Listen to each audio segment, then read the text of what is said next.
Why the strongest alien empire fears one. Human reaches its dramatic peak when Mara broadcasts damning footage of the Dominion experimenting on its own citizens. As millions witness their leader's betrayal, chaos erupts across the capital. The empire's foundations crack. Chancellor Avril's authority crumbles, and the revolution ignites, all triggered by one brave human's desperate gambit for truth. The gleaming capital world of the Zircol Dominion rose from cobalt seas, its citadels floating impossibly against a bruised purple sky. Dr. Mara Ellis stood at the observation deck of the diplomatic shuttle, her breath catching at the sight. No matter how many times she visited alien worlds, the majesty of this one, with its impossible architecture defying gravity, never failed to humble her. "First visit?" asked a tall Zircol attendant, his iridescent scales shimmering under the soft cabin lights. "No," Mara replied, forcing a smile. "I'm here for the Xenobiology Summit." The lie came easily now, practiced in the mirror for weeks before this mission. She adjusted her lab coat, fingers brushing against the hidden comlink in her pocket. Her real mission, the one that could get her executed on the spot if discovered, weighed on her like gravity on an unfamiliar planet. The Zircol Dominion had crushed every opposing force in this sector of the galaxy. Their biotech weapons and neural-linked battle fleets had conquered over 30 sentient species in less than a century. Humanity had so far maintained a fragile neutrality, but intelligence suggested Earth was next on the Dominion's list. Yet rumors had been spreading through intelligence channels of something impossible. A single human whose very name caused Zircol admirals to tremble. A human who had inflicted more damage on the mighty Dominion than entire rebel fleets. This was why Mara was here. Not as the xenobiologist her credentials claimed, but as an agent of the last, desperate hope for Earth's continued independence. She needed to find out if this human weapon, agent, or myth actually existed, and if so, what made the Dominion fear them so deeply? As the shuttle docked at Helix Port, Mara composed herself. Her academic background was genuine enough. She'd been teaching at Europa University before being recruited. Her cover, as Maris Kayla, visiting researcher, would hold up to standard scrutiny. It was the deeper searches she needed to avoid. "All visitors proceed to bioscanning," announced a mechanized voice as the airlock opened. Mara joined the line of various species, some bipedal like humans, others utterly alien in form, as they filed through the security checkpoint. The scanner hummed as it passed over her, and she fought to keep her heart rate steady. The subcutaneous identity chip beneath her collarbone had been painstakingly programmed to broadcast her cover identity. The scanner beeped green. She was in. The megalopolis of Zirvex unfolded before her, a shimmering expanse of crystalline towers and arching biometal bridges, alive with the constant movement of hover transports and the flutter of winged Zircol officials moving between levels. Street vendors called out in a dozen languages, offering exotic fruits and tech trinkets to passers-by. The air smelled of ozone and something like cinnamon. Mara's temporary quarters had been arranged at the Visitors' Enclave, a sprawling complex designed to house the many species who came to trade, negotiate, or simply marvel at the Empire's capital. As she settled in, she activated her comlink, disguised as a standard data tablet. "Eagle's Nest secure," she whispered, the code phrase confirming her safe arrival. The tablet flickered, then displayed a text message. "Emergency dispatch intercepted. Research station Alpha 7 destroyed. No survivors. Dominion reports. Cite the human. Investigate." Mara's blood ran cold. Alpha 7 was one of the Dominion's most secure facilities, a deep space research station working on classified bioweapons. For it to be completely destroyed without warning, she needed information. And there was only one place to get it: the Terra Synthesis Institute, sister facility to the destroyed station. According to her briefing, it was located in the Science District, a short hover tram ride away. Getting access would be tricky, but her cover identity included enough credentials to get her foot in the door. The next morning, Mara donned her formal lab coat and headed to the institute. The building loomed like a twisted double helix, its structure mimicking the DNA patterns the scientists within studied and manipulated. At the security desk, she presented her credentials. Maris Kayla, visiting researcher from the Earth Science Consortium, she said, handing over her identity chip. I have an appointment with the Xenobiology Department. The Zircol security officer's compound eyes narrowed slightly. Purpose of visit? Collaborative research on cross-species genetic adaptations to radiation environments. Mara replied smoothly. Your director Thalven approved my access last cycle. A moment of tension stretched between them as the officer verified her credentials. Finally, he nodded. Proceed to level 12. Do not deviate from authorized areas. The laboratory on level 12 bustled with activity. Researchers of various species hunched over glowing displays or manipulated samples in containment fields. Mara scanned the room, looking for someone who might be useful. Her gaze settled on a Zircol scientist working alone at a corner station. His scales a duller shade than most, a sign of age or stress among his kind. She approached cautiously. Excuse me, I'm Maris Kayla, visiting from Earth. I was hoping to connect with someone familiar with the comparative xenobiology projects.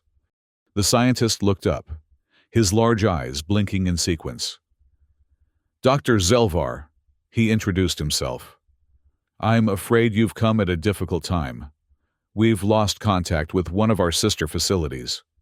He lowered his voice. Many colleagues, friends. Mara feigned surprise. I hadn't heard. What happened? Zelvar glanced around nervously. The official report cites a containment failure. But there are rumors. He stopped abruptly. Perhaps we should discuss your research instead. What specific radiation adaptations interest you?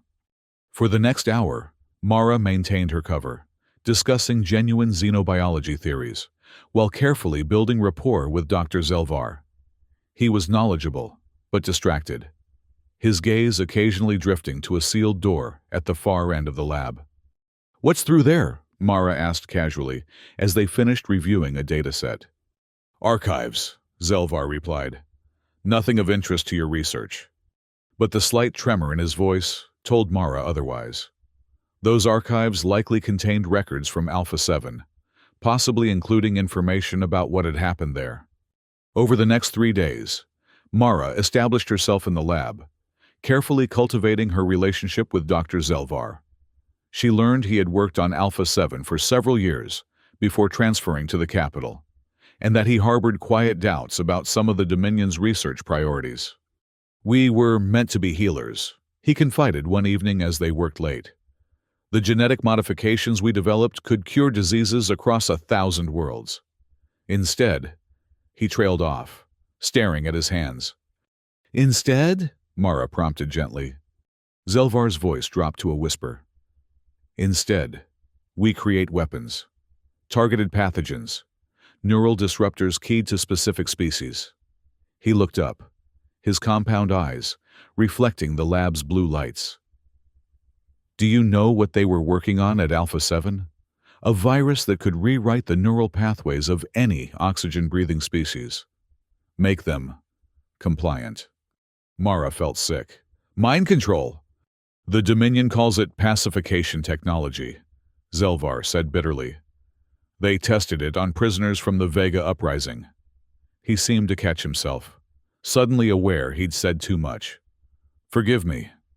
I shouldn't burden you with politics. It's no burden, Mara said carefully. Sometimes we need to question what we're part of. Zelvar studied her for a long moment. You're different from the other Earth scientists who've come through here. They're usually so eager to please. Mara shrugged. I'm just here for the science. Are you? Zelvar asked, then turned back to his workstation without waiting for an answer. That night, Mara lay awake in her quarters, planning. She needed access to those archives, and Dr. Zelvar was her best hope of getting it. But she sensed he was testing her, trying to determine where her true loyalties lay. She would have to be careful and patient. Her comlink buzzed softly. A new message. Dominion security increased. 3 more facilities report anomalies. Proceed with caution. Something was happening across the Dominion. Something connected to the destruction of Alpha 7 and this mysterious human. Mara needed to move faster. The next day, she arrived at the lab to find it in chaos. Security officers were questioning staff, and several workstations had been locked down. Dr. Zelvar was nowhere to be seen. "What's happening?" Mara asked a nervous-looking assistant. "Security breach," the young Zircol whispered. "Someone accessed restricted files last night, and now Dr. Zelvar is missing." Mara's heart raced. Had Zelvar been arrested, or had he fled? Either way, her window of opportunity was closing fast. She worked through the day, keeping her head down as security officers moved through the lab. As the work cycle ended and staff began to leave, she lingered, pretending to finish an analysis. Eventually, only a skeleton crew remained, mostly automated systems, and a couple of security guards making periodic rounds. Between patrols, Mara slipped to the archive door. It required both biometric authentication and a security code, neither of which she possessed. But her handlers had provided her with something else, a sophisticated override device disguised as a standard lab tool. She placed it against the security panel and activated it. For 30 agonizing seconds, nothing happened. Then the panel blinked green, and the door slid open. The archives were dimly lit and lined with data storage units. Mara moved quickly, using her device to locate files related to Alpha 7. Most were heavily encrypted, but her device could copy them for later decryption. As she worked, she came across a physical storage unit labeled A7 Incident, Audio Recovery. Curious, she inserted the data crystal into her device. A scratchy recording began to play. "This is Lieutenant Aaron Cade. If you're hearing this, another Dominion atrocity has been stopped. I want the High Command to know. I see you. Every lab creating bioweapons. Every facility testing on sentient beings. Every ship carrying your pacification technology. I will find them all. This is not terrorism. This is justice." The recording ended abruptly. Mara stood frozen, her mind racing. Lieutenant Aaron Cade. A human name. A human voice. Was this the one the Dominion feared? A lone saboteur taking on an empire? She quickly copied the rest of the files and was about to leave when the archive door slid open. A security guard stood silhouetted in the doorway, weapon raised. "Hands visible," he ordered. "Identify yourself." "Maris Kayla, visiting researcher," Mara said, raising her hands slowly. "I was looking for comparative data for my radiation study." "Archives are restricted," the guard said, moving closer. "Your authorization?" "Director Thalven approved my access," Mara lied smoothly. "Check the logs." The guard hesitated, his weapon still trained on her. "Remain still while I verify." As he reached for his comm unit, the lights suddenly flickered and died, plunging the archives into darkness. Emergency lighting kicked in seconds later, bathing everything in red. An alarm began to wail. "Facility lockdown initiated," announced an automated voice. "Security breach detected." The guard turned, momentarily distracted. Mara seized her chance, lunging forward and driving the heel of her hand up under his chin. The guard staggered back, and Mara struck again, this time targeting the nerve cluster at the base of Azirkal's throat. He collapsed, unconscious but alive. Mara grabbed her device and ran. The corridors were in chaos, staff rushing toward emergency exits as security personnel moved in the opposite direction. She joined the fleeing crowd, trying to blend in. Outside, the science district was being sealed off. Security checkpoints established at every exit. Mara diverted to a service tunnel she'd noted during her reconnaissance. squeezing through maintenance shafts until she emerged 3 blocks away in a commercial sector. Rain had begun to fall, turning the capital's gleaming surfaces slick and reflective. Mara pulled her coat tight around her and kept moving, sticking to crowded areas. She needed a safe place to examine the files she'd stolen and to process what she'd learned. Lieutenant Aaron Cade, a human military officer, apparently responsible for a string of attacks against Dominion facilities. But how could one person cause so much damage to the galaxy's most powerful empire? And why did the Dominion seem so terrified of him? Mara found a small hostel in the entertainment district, paying cash for a night's stay. In her room, she activated her comlink's security protocols and began reviewing the stolen files.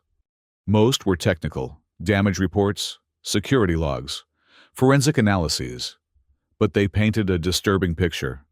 Over the past year, at least 17 Dominion facilities had experienced catastrophic failures.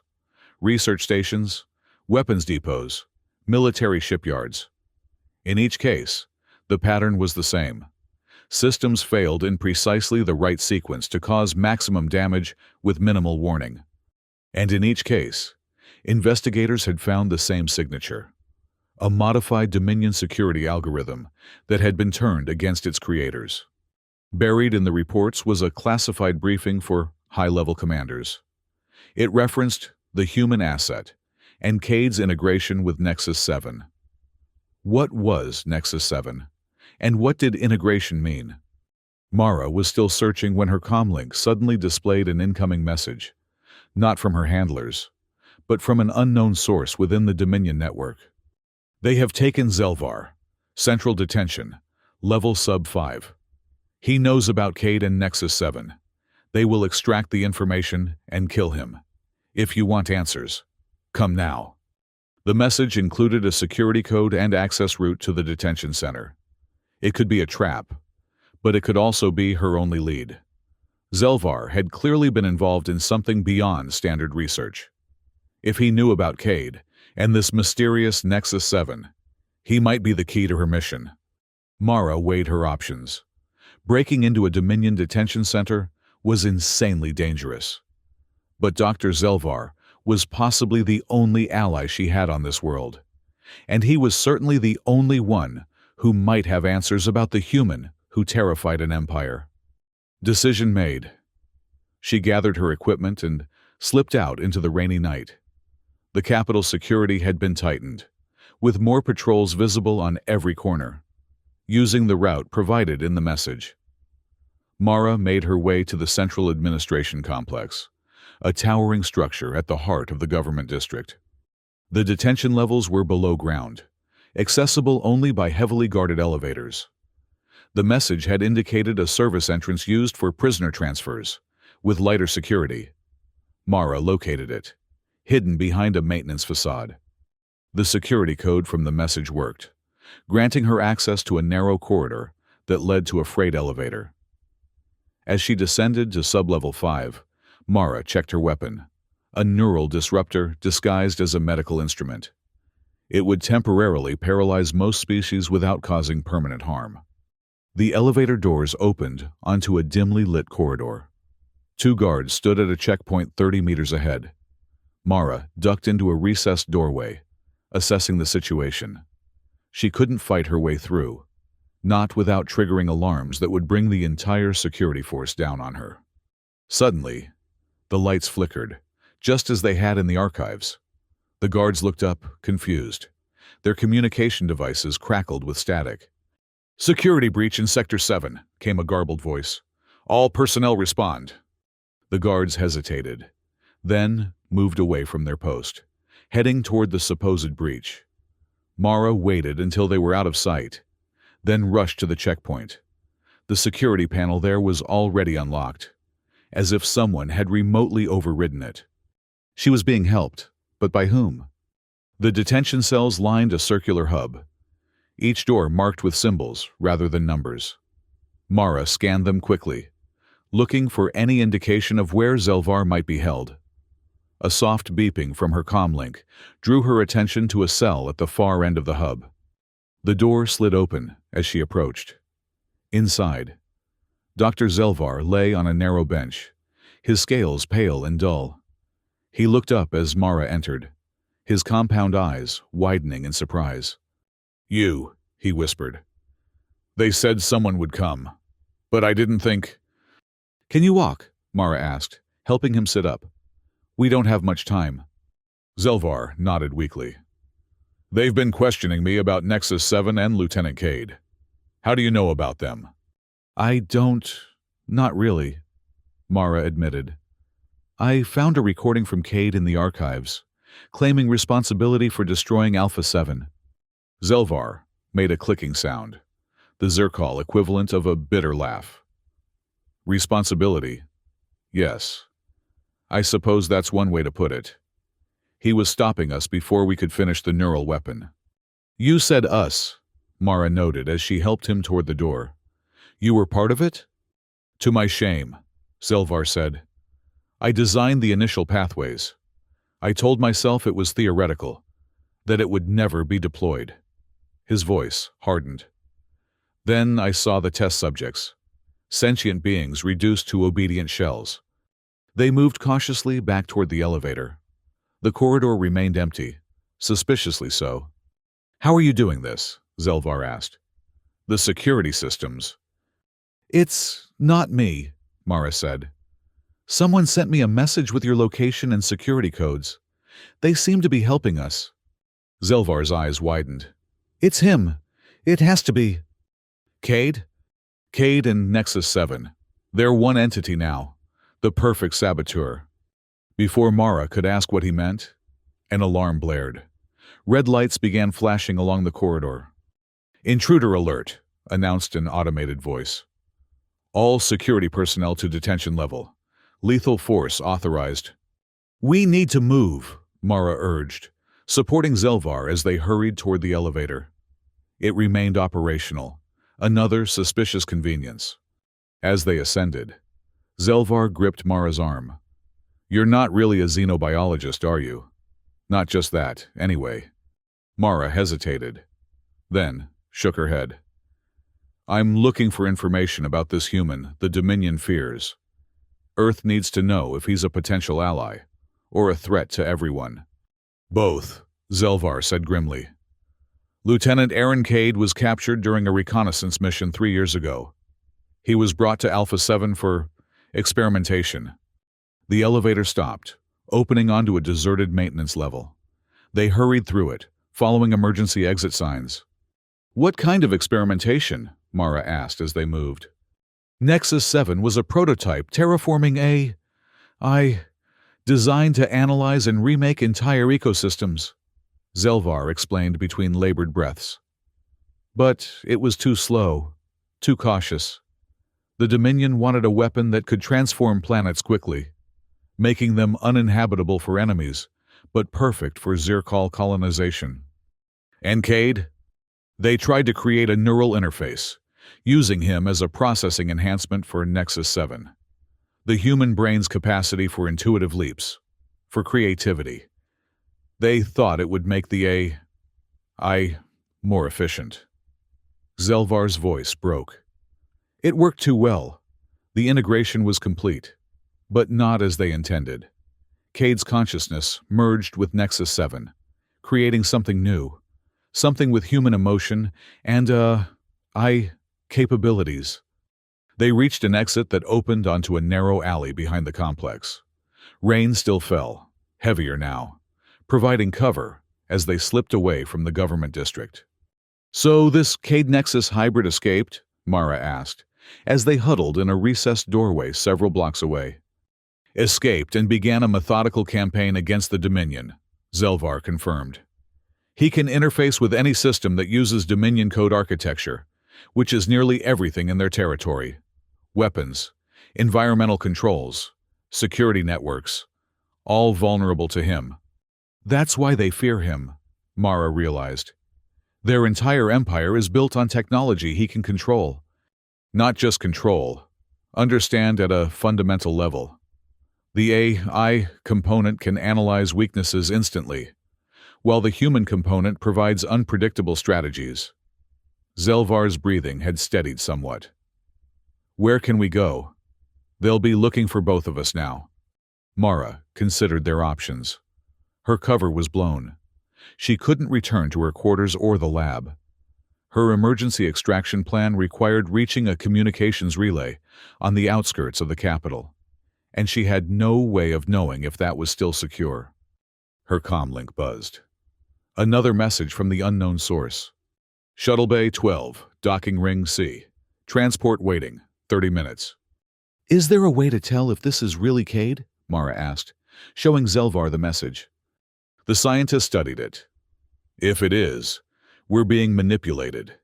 If it isn't, we're being trapped. Either way, it's our only lead," Mara decided. "Can you make it to the spaceport?" Zelvar nodded grimly. "I know a way. Service tunnels that connect the government district to the port. Maintenance workers use them. They move through the rainy streets, keeping to shadows and avoiding security checkpoints. Twice they had to double back as patrol units swept past. The capital was on high alert now, and Mara noticed facial recognition scanners being deployed at major intersections. Zelvar led them to a nondescript utility building. Inside, he moved to a wall panel and entered a code, revealing a narrow passage beyond. "These tunnels run beneath most of the capital," he explained as they descended. "Built during the early expansion, now used mainly for power conduits and waste management." The tunnels were dimly lit and humid, the air thick with the smell of machinery and recycled water. They moved quickly, Zelvar leading them through a maze of intersections and access hatches. "Why are you helping me?" Mara asked as they paused at a junction. "You're risking everything." Zelvar was silent for a moment. "Because I've already lost everything that matters. My work, my principles. I've watched my people become conquerors rather than explorers. The Dominion was once a force for knowledge and discovery. Now it brings only subjugation." He led them through another series of tunnels, eventually reaching a maintenance lift. "This will take us up to the spaceport's lower levels. From there, we'll need to reach Docking Ring C without being detected." The lift ascended slowly, machinery groaning. Mara checked her comlink. 15 minutes remaining until their supposed transport departed. "What do you know about Cade, the man, not the weapon?" she asked. "Very little," Zelvar admitted. "His military record was classified. I know he fought in the Proxima Centauri defense, when Dominion forces first approached human space. He was decorated for bravery." He hesitated. "And I know what the neural integration did to him. I saw the recordings from early experiments. No sentient being should suffer like that." The lift stopped, doors opening onto a dimly lit storage area filled with shipping containers. Distant sounds of the busy spaceport filtered down, announcements, engine noise, the buzz of activity. "Docking Ring C is on the 3rd level," Zelvar said. "Used mainly for diplomatic and commercial vessels." They moved cautiously through the storage area, using the containers as cover. At the far end, a personnel elevator provided access to the upper levels. As they approached it, Mara spotted security officers checking identification at the elevator's upper exit. "We'll never get past that checkpoint," she whispered. Zelvar pointed to a cargo loading system, a series of automated platforms that moved supplies between levels. "Those bypass the security checkpoints. They're designed for cargo, not people, but—" "We don't have much choice," Mara finished. They hurried to the nearest platform as it descended, empty after delivering its cargo. As it prepared to return upward, they climbed aboard, crouching behind a securing rail to avoid detection. The platform rose smoothly, passing through a wide shaft that offered glimpses of the bustling spaceport. Dominion ships dominated the docking areas, sleek, predatory vessels built for both commerce and warfare. Among them were smaller craft from various allied or subjugated worlds, including a few human merchant ships. The platform stopped at the 3rd level, in a busy cargo processing area. Mara and Zelvar slipped off, moving quickly behind a row of containers toward the main concourse. "Docking Ring C should be through those doors," Zelvar said, indicating a wide archway guarded by security drones. Mara checked her comlink. 5 minutes remaining. "We need a distraction." As if in response, alarms suddenly blared throughout the spaceport. The security drones at the archway turned, moving away to respond to some unseen threat. Overhead, a mechanical voice announced, "Security alert in Docking Ring A. All personnel report to emergency stations." "Him again," Zelvar said. "He's clearing our path." They hurried through the now unguarded archway into Docking Ring C. Unlike the industrial atmosphere of the cargo area, this section was designed to impress: high ceilings, gleaming surfaces, and large viewports overlooking the docking bays. "Shuttle Bay 12, Mara reminded, scanning the bay numbers. They moved quickly past luxury yachts and diplomatic vessels, heading toward the outer ring. Shuttle Bay 12 was at the far end, a smaller bay housing a nondescript transport vessel. No guards were visible, and the bay's status indicator showed pre-flight authorized. "This feels too easy," Mara said as they approached the shuttle's boarding ramp. "That's because it is," came a voice from inside the shuttle. A figure appeared in the doorway, human in overall appearance, but with subtle differences. His skin had an unnatural sheen, and faint circuitry patterns were visible beneath it. One eye was natural brown, the other glowed with a blue-green light. "Lieutenant Aaron Cade?" Mara asked, though she already knew the answer. "What's left of him?" the figure replied. "You'd better come aboard. We have approximately 3 minutes before security realizes they're chasing phantom alerts." Mara hesitated, but Zelvar moved forward.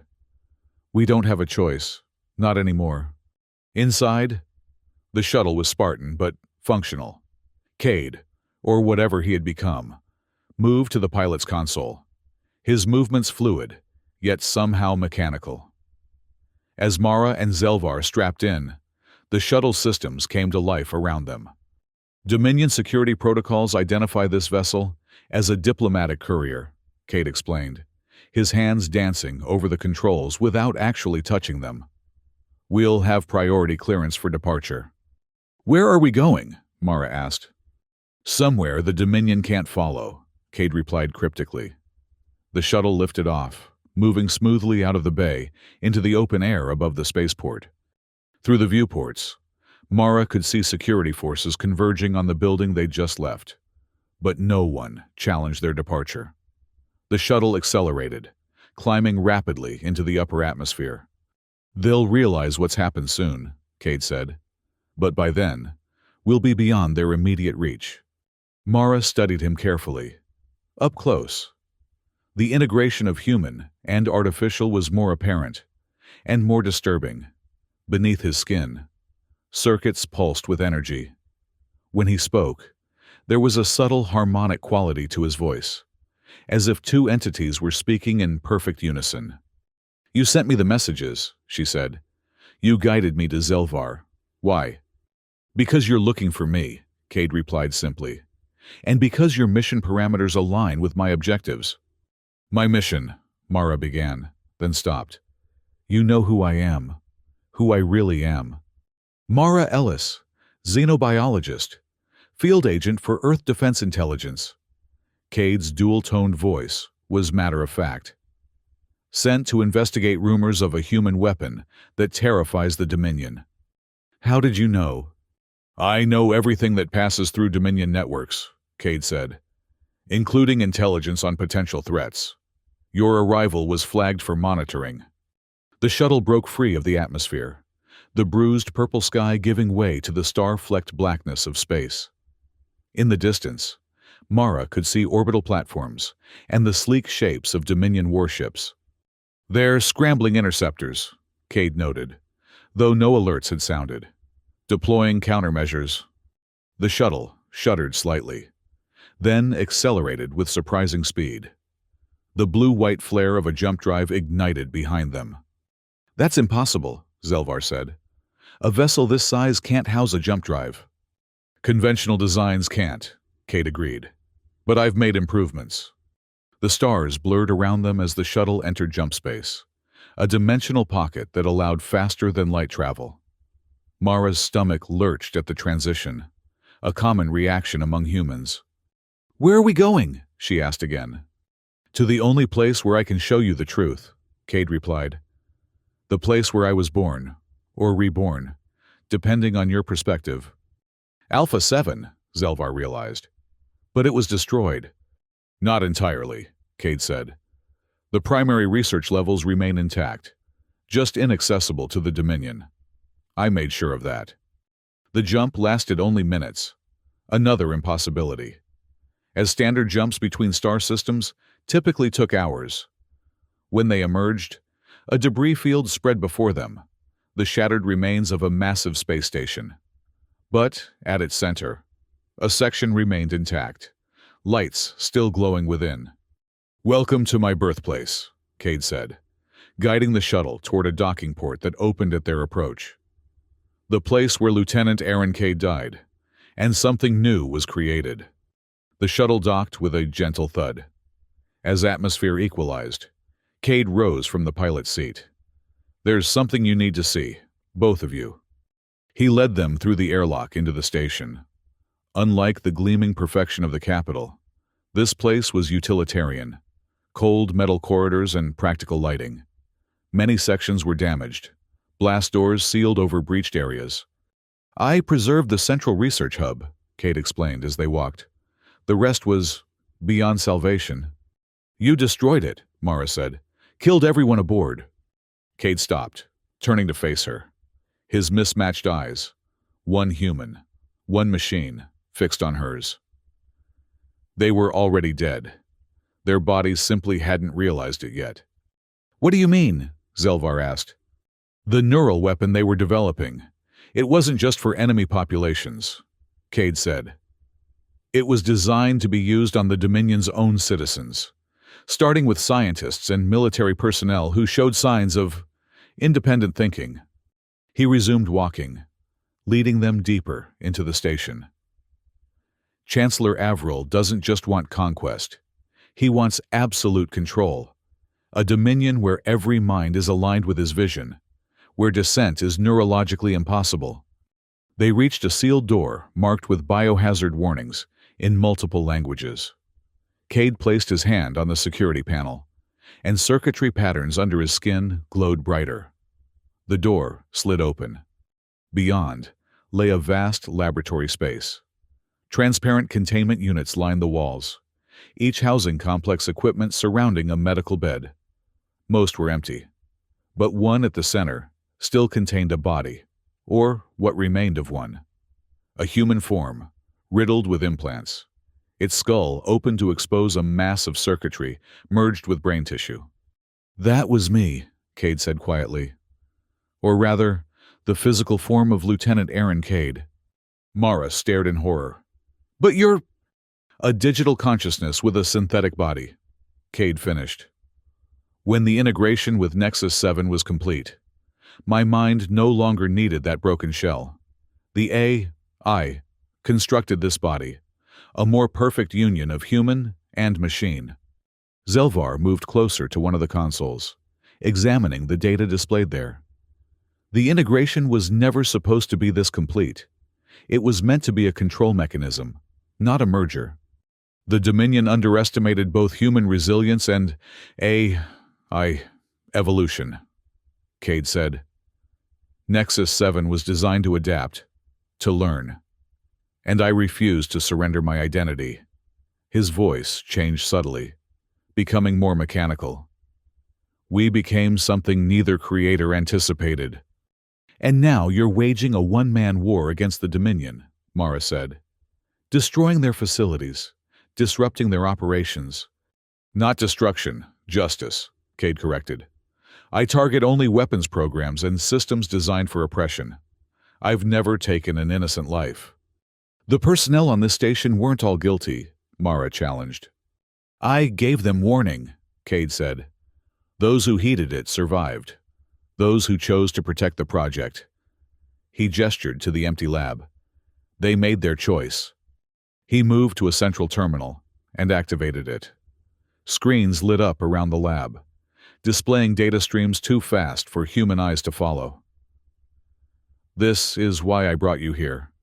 The evidence of what the Dominion is planning, not just for human worlds, but for all who resist them. The screens settled on images of various planets. Some Mara recognized, others alien to her. On each, simulations showed the deployment of what appeared to be atmospheric modifiers. Terraforming weapons, Zelvar said, his voice hollow. Designed to render planets habitable only for Zerkal physiology. Deployed through standard trade goods, Cade added. Containers that release compounds gradually, transforming atmospheres over months rather than days. Too slow to trigger immediate alarm. Too fast for effective evacuation. How many worlds? Mara asked. 37 targeted in the first wave, Cade replied, including 3 human colonies. Mara felt cold dread settle in her stomach. This wasn't just conquest. It was extinction on a scale almost too vast to comprehend. What do you want from me? She asked finally. Why bring me here? Show me this. Because Earth needs to know the truth, Cade said. And because I need your help. My help? What could I possibly? The Dominion fears me because I can disrupt their systems, destroy their weapons. Cade interrupted. But I'm fighting a holding action at best. They're developing new systems, isolated networks, analog backups, biological weapons that don't require technological deployment. I can slow them, but I can't stop them alone. What are you proposing? Mara asked cautiously. An alliance, Earth and its colonies, the Vega Resistance, the Axolotl Confederacy, all those who have maintained independence. Together, with the intelligence I can provide, they might stand a chance. You want me to be your ambassador, Mara realized. I want you to be the voice of truth, Cade corrected. I can't leave Dominion space, not for long. Their hunter-killer units are programmed specifically to track my energy signature. But you can return to Earth. Bring this evidence. Start building the coalition that might save billions of lives.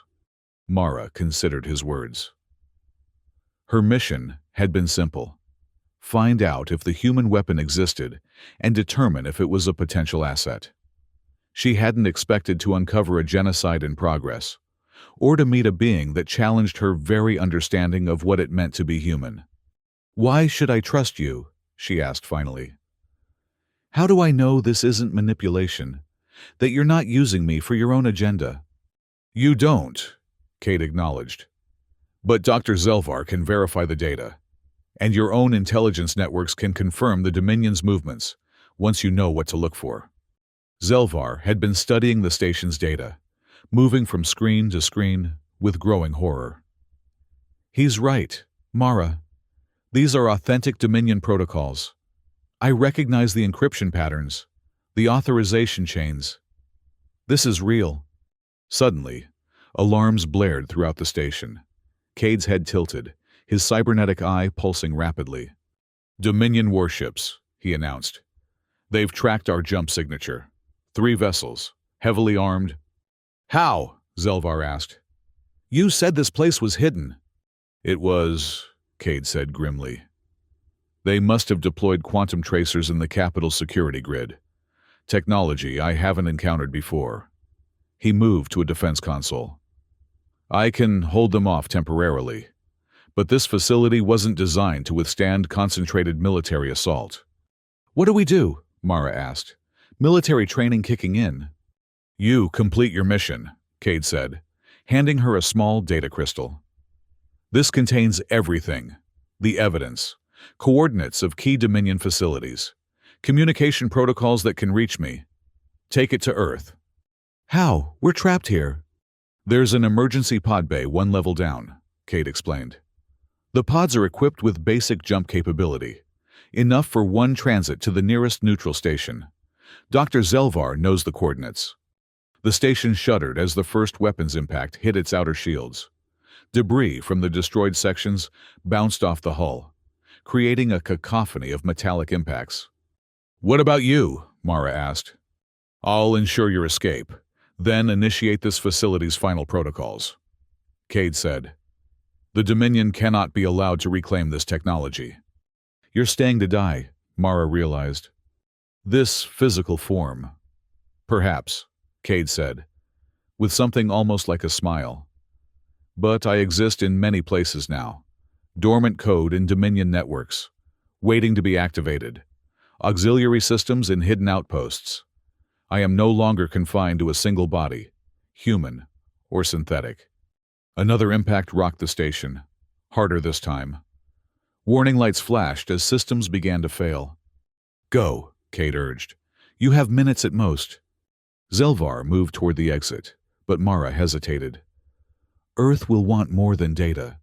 They'll want to understand you, what you are, how you think. Tell them I am what the Dominion made me, Cade said. A weapon that learned to choose its own targets. A slave who broke his chains. A human who became something more and something less.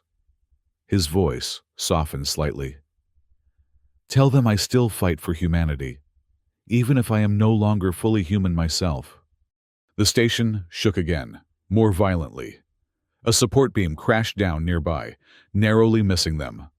Mara, we must go, Zelvar called from the doorway. With a final look at Cade, at the strange being caught between humanity and machinery, Mara turned and ran. She followed Zelvar through corridors, now filling with smoke, as systems failed and fires broke out. They descended a maintenance ladder to the lower level, where a small bay housed 5 escape pods. The coordinates are already programmed, Zelvar said as they entered one of the pods. Neutral station in the Procyon system. We can arrange transit to Earth from there. As they strapped in, the pod systems activated automatically. The launch sequence initiated, and Mara felt the sudden acceleration as they shot away from the dying station. Through the viewport, she watched as Dominion warships surrounded the facility, sleek, deadly vessels firing concentrated energy beams at its remaining shields. For a moment, it seemed the shields might hold. Then, a sudden brilliance erupted from within the station itself. It bloomed outward, consuming the structure in a sphere of white-hot energy that expanded to engulf the nearest Dominion ship before dissipating. Where the station had been, only debris remained, and a single Dominion warship, listing badly, its hull breached in multiple places. He did it, Zelvar whispered. Destroyed everything and took one of them with him. Not destroyed, Mara corrected, clutching the data crystal. Transformed, just like he was. She looked at the scientist. He said he exists in many places now. Do you think that's true? Or was it metaphorical? With the technology that created him, both could be true, Zelvar said thoughtfully. The neural integration was designed to allow consciousness to exist in a distributed state, across multiple systems. If he found a way to exploit that, the pod's jump drive activated, cutting their conversation short as reality distorted around them. The stars blurred, and Mara felt the familiar disorientation of jump space transition. When they emerged, the Procyon system spread before them, a binary star orbited by a dozen planets and hundreds of artificial habitats. Among them, the neutral station glowed like a jewel against the darkness. As automated docking procedures engaged, Mara found herself wondering what she would tell her superiors. The truth seemed almost too fantastic, that the most powerful empire in known space feared a single human because he had become something unprecedented, a hybrid consciousness with the strategic mind of a soldier and the processing power of an advanced AI. More importantly, what would Earth do with this information? Would they see Cade as an ally in the coming conflict? Or would they fear him as much as the Dominion did, a potential threat beyond their control? The pod docked with a gentle thud. Station security would be waiting. Neutral territory maintained strict protocols for unexpected arrivals. Mara and Zelvar would need to navigate carefully, find secure communications, arrange transport home. What will you do now? Mara asked Zelvar as they prepared to disembark. "You can't return to the Dominion." "I will go with you to Earth," the scientist said. "My knowledge of Dominion bioweapons may be useful in developing countermeasures. And perhaps," he hesitated, "perhaps I can find some redemption for my role in creating the technologies that made all this possible." The pod's hatch opened, revealing the sterile, well-lit docking bay of the neutral station. Security officers approached, not hostile, but cautious. "Ready?" Mara asked, the data crystal secure in her pocket. Zelvar nodded. "For whatever comes next." As they stepped onto the station, Mara glanced at a nearby information terminal. Its screen flickered briefly, perhaps a power fluctuation, perhaps something else. For just a moment, she thought she saw a familiar pattern in the distortion, like circuitry beneath skin. A reminder that in this new war, the battlefield was everywhere, and their most powerful ally was watching, always watching, from within the systems that connected worlds. 6 weeks later, Mara stood before the Earth Defense Council in their underground chamber beneath the old United Nations complex in New York. The room was silent as the final evidence from Cade's data crystal played across the large display screen. "That concludes the primary intelligence briefing," she said formally. "The data has been verified by 3 independent analysis teams and corroborated by Dr. Zelvar, formerly of the Zircal Dominion's Xenogenetics Division." Director Harlow, head of Earth Defense Intelligence, leaned forward. "And you believe this entity is trustworthy?" "I believe Lieutenant Aaron Cade was a decorated Earth Defense Force officer who endured unimaginable torture," Mara replied carefully. "What he has become is something we don't fully understand. But his actions since escaping Dominion control have consistently targeted only military and weapons development facilities. No civilian targets, no colonized worlds. Yet he possesses the capability to infiltrate and control almost any system using Dominion architecture," noted Admiral Chen, "including, potentially, our own. Many of our technologies are derived from Dominion designs." "Which is precisely why the Dominion fears him," Mara pointed out, "and why they've devoted enormous resources to hunting him down." "The question remains," said President Okafor, her voice cutting through the murmurs around the table. "Do we acknowledge this being as an ally? Do we establish formal communication? Or do we consider him a rogue element, potentially as dangerous to us as to the Dominion?" Silence fell across the chamber. The implications were enormous. Earth had maintained an uneasy neutrality with the Dominion for decades. Neither ally nor enemy. Open cooperation with Cade would end that ambiguity instantly. "If I may, Madam President," Dr. Zelvar said, rising from his seat at the side of the chamber. As a defector, he had no official standing in the Council, but had been permitted to observe. "The Dominion's terraforming weapons are not a theoretical threat. They are in production now. The data agent Ellis brought back confirms what I witnessed firsthand. The testing phase is complete. Deployment has begun." He moved to the display, bringing up a star chart. "These systems, here, and here, are human colonies. All are on the first wave target list. Estimated time to atmospheric conversion after deployment, 6 months. Estimated survivable period for human physiology after conversion begins, 3 weeks." The Council members studied the chart, faces grim. These weren't distant, abstract threats. They were imminent attacks against millions of human colonists. Even if we evacuated immediately, the economic and humanitarian impact would be catastrophic. Defense Minister Ibarra noted, "And the Dominion would simply continue to the next targets." "Which is why we need Cade," Mara said firmly. "Not just his intelligence on Dominion movements, but his ability to disrupt their operations. He's been fighting this war alone for over a year. Imagine what might be possible with coordinated action, if his sabotage efforts were synchronized with conventional military operations." You're proposing an alliance with a being that is, by your own admission, no longer fully human, Director Harlow said skeptically. A consciousness distributed across multiple systems, with capabilities we cannot fully comprehend or control. I'm proposing we work with the only force that has successfully stood against the Dominion, Mara countered. A being created from a human officer who, despite everything done to him, still fights for humanity's survival. President Okafor raised a hand, silencing the debate. The evidence is compelling. Agent Ellis. But before I commit Earth and its colonies to this course, I need to hear it directly. Can you establish communication with this entity? Mara hesitated. During the 6 weeks since escaping the Dominion, she had tried several times to contact Cade using the protocols provided in the data crystal.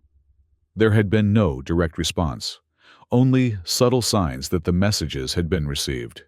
Changes in Dominion patrol patterns near Earth space. Unexplained system glitches in facilities known to be developing weapons. Small indicators that someone was listening and acting. I believe I can, she said finally. But it may not be a conventional communication. The president nodded. Make it happen. I want to understand exactly what we're dealing with before I commit to a path that could lead to open war. Later that day, Mara sat alone in a secure communications room. The crystal Cade had given her connected to a standalone system, isolated from Earth's defense network as a precaution. She had sent the agreed-upon signal hours ago, but there had been no response. She was about to give up when the screen flickered. Text appeared, character by character, as if someone were typing, "Secure connection established. Hello, Mara Ellis."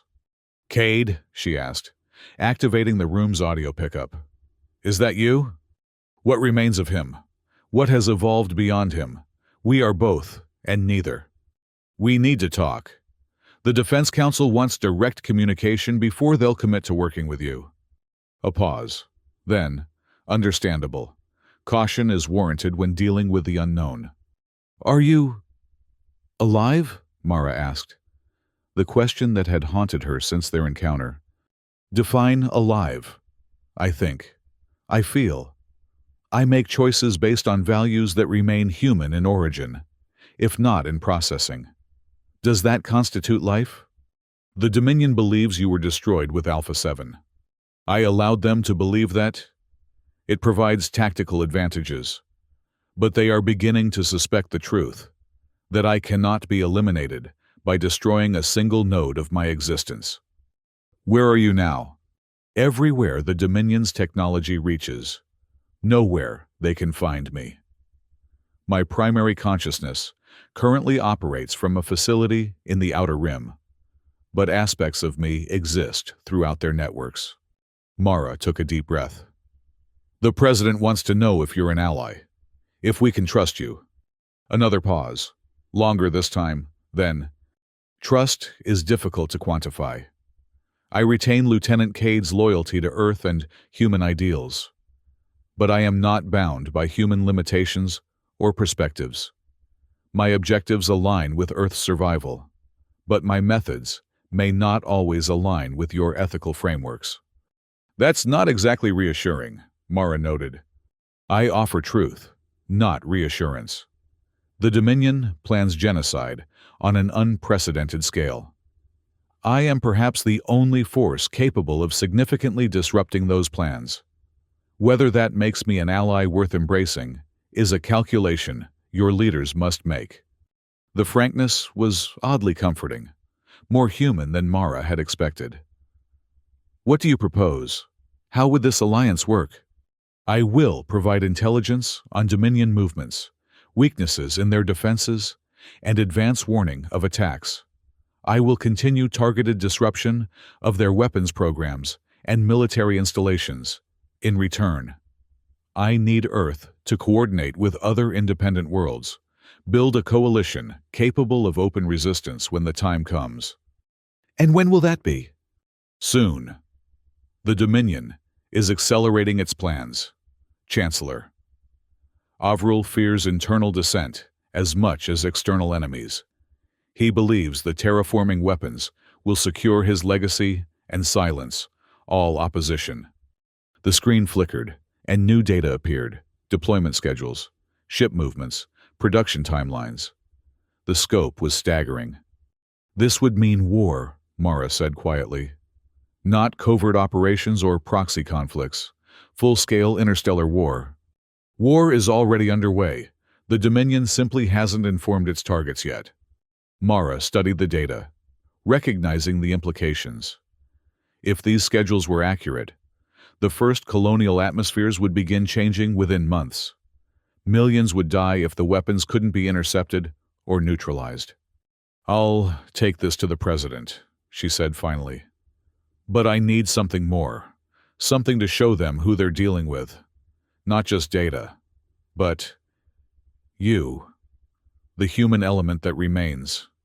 The screen went blank for several seconds. Mara wondered if she'd pushed too far, asked for something beyond what this hybrid consciousness was willing to provide. Then, slowly, new text appeared. "I remember the taste of rain.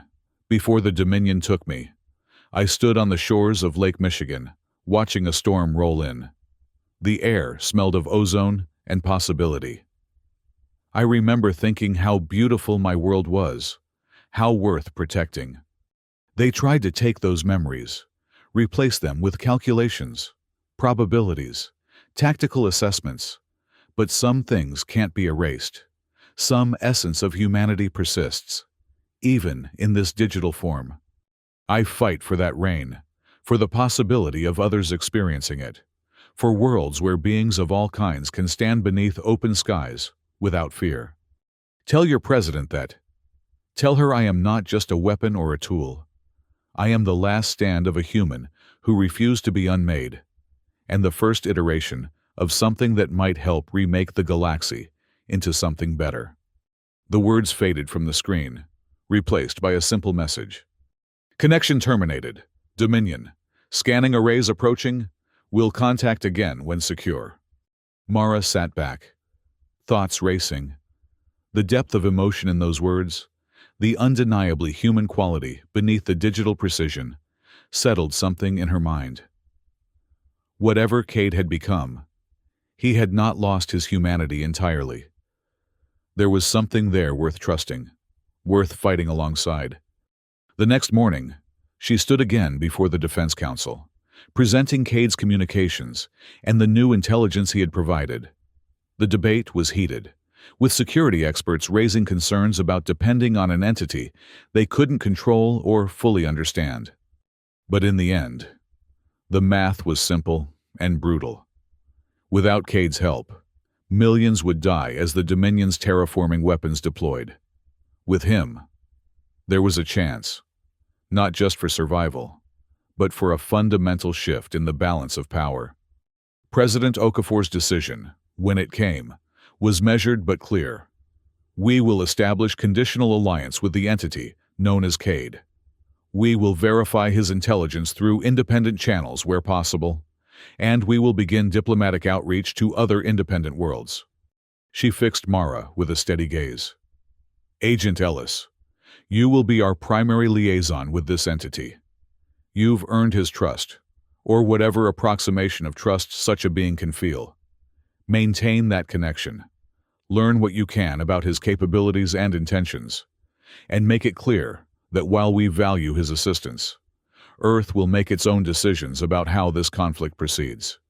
In the weeks that followed, a new kind of war began, one fought in code as much as in physical space. Cade's intelligence proved accurate time and again. Dominion shipments containing terraforming components were intercepted. Research facilities developing new weapons mysteriously lost power or saw their data corrupted beyond recovery. Colonial defense systems received unexpected upgrades that made them resistant to Dominion override protocols. For her part, Mara traveled between Earth and the colonies, carrying messages that couldn't be trusted to even the most secure channels. She met with representatives from other independent worlds: the crystalline hive minds of the Axolotl Confederacy, the stoic warriors of the Vega Resistance, the enigmatic traders of the Rim Collective. Slowly, A coalition took shape, disparate species united by the common threat of Dominion expansion. 3 months after her return from Dominion space, Mara stood on the observation deck of the diplomatic vessel Unity, watching as representatives from 17 independent worlds signed the Mutual Defense Accord. It wasn't a formal alliance yet. Too many old grudges and competing interests for that. But it was a start, a framework for cooperation against the Dominion threat. Her comm unit buzzed softly. A message from a channel only one entity used. Congratulations. First step completed. Dominion, High Command in disarray. Chancellor Avril, demanding explanations for security failures. How bad is their reaction going to be? Mara subvocalized, the comm unit picking up her words through bone conduction. Severe, but divided. Military leaders push for immediate strike against Earth. Administrative Council favors continued covert action. Chancellor vacillates between extremes. And the terraforming weapons? Production continues at secondary facilities. I've disrupted 62% of deployment vessels, but cannot reach all. Physical intervention will be necessary for remaining targets. The implication was clear. The coalition would need to move from defensive measures to direct action. Ships would need to be sent into Dominion space to intercept the weapons that Cade couldn't neutralize through his network infiltration. Are we ready for that level of engagement? Mara asked. Not yet, but necessity rarely waits for readiness.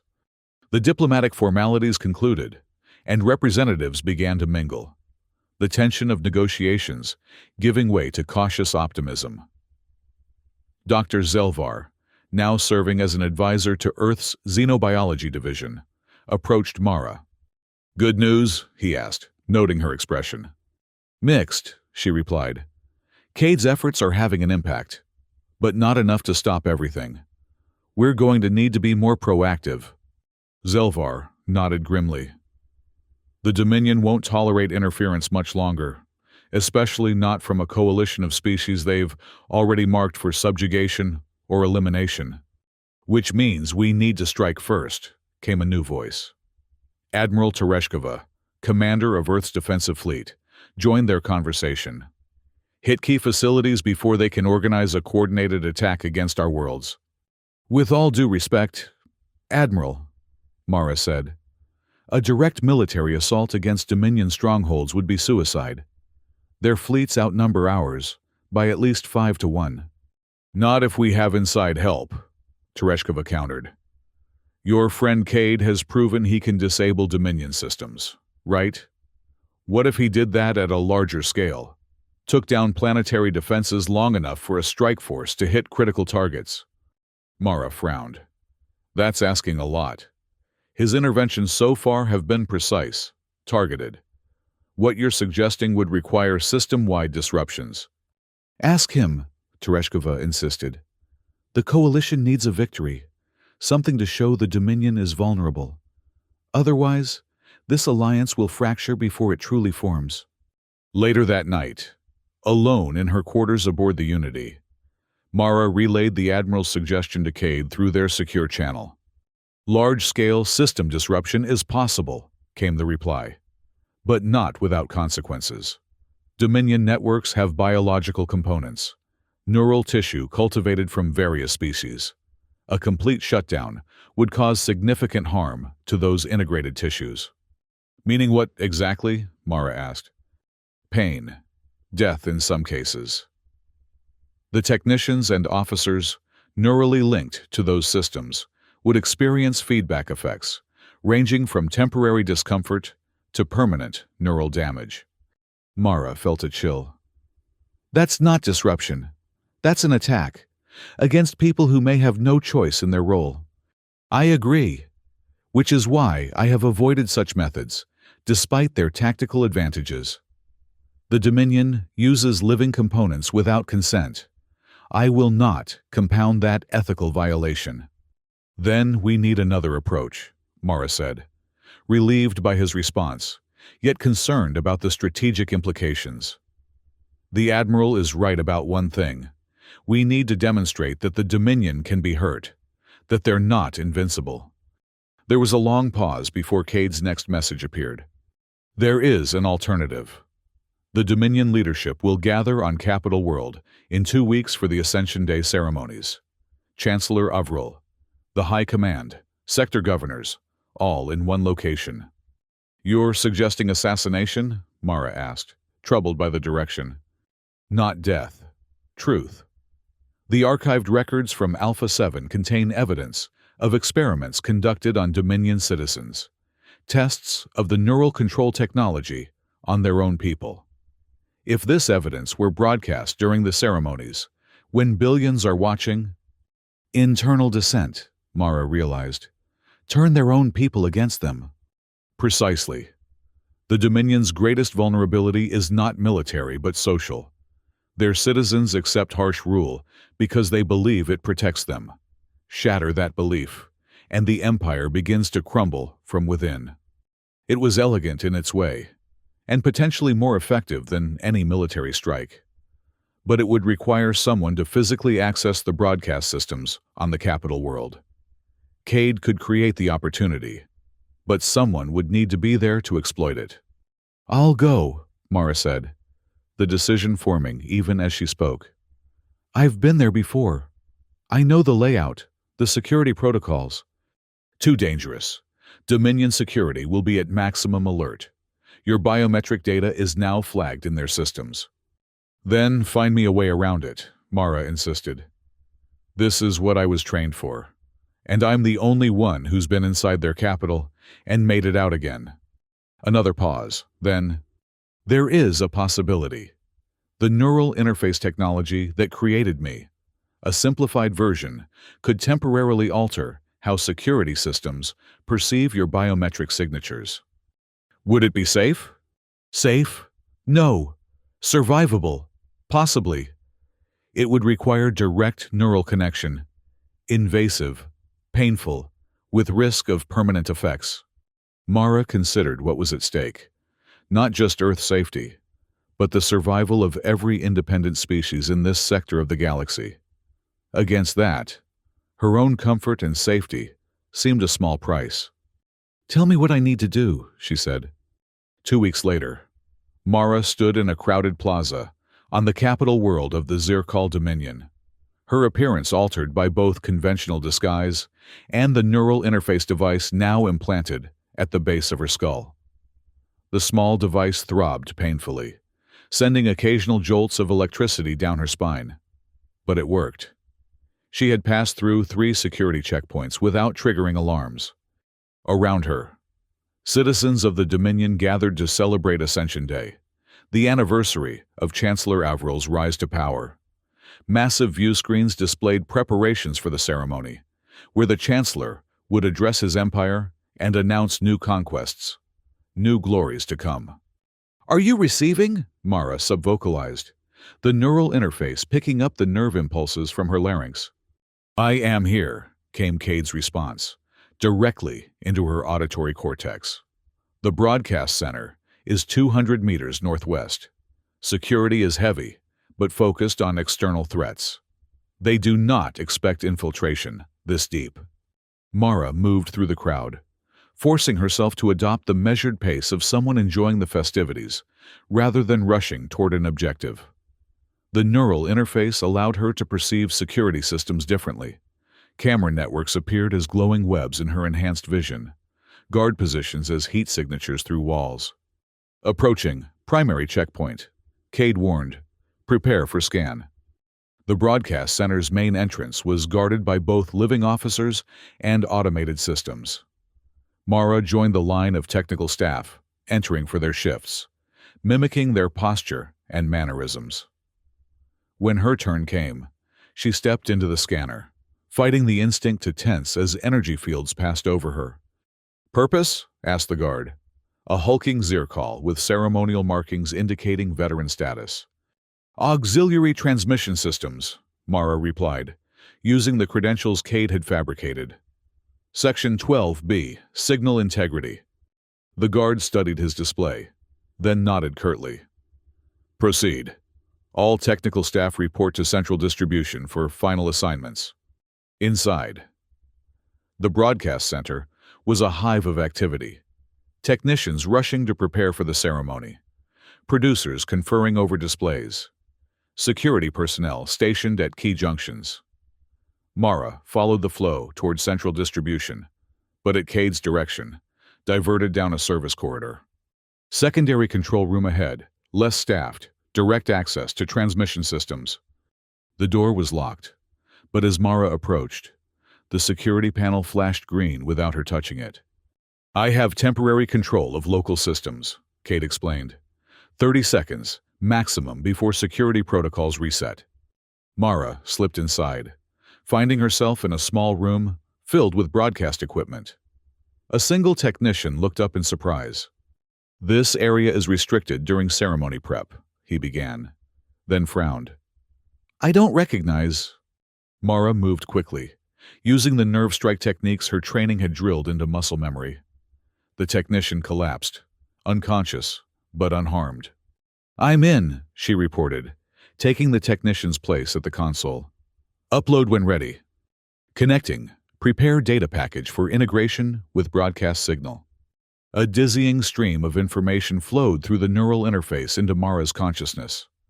Not just data, but instructions on how to merge it with the transmission protocols.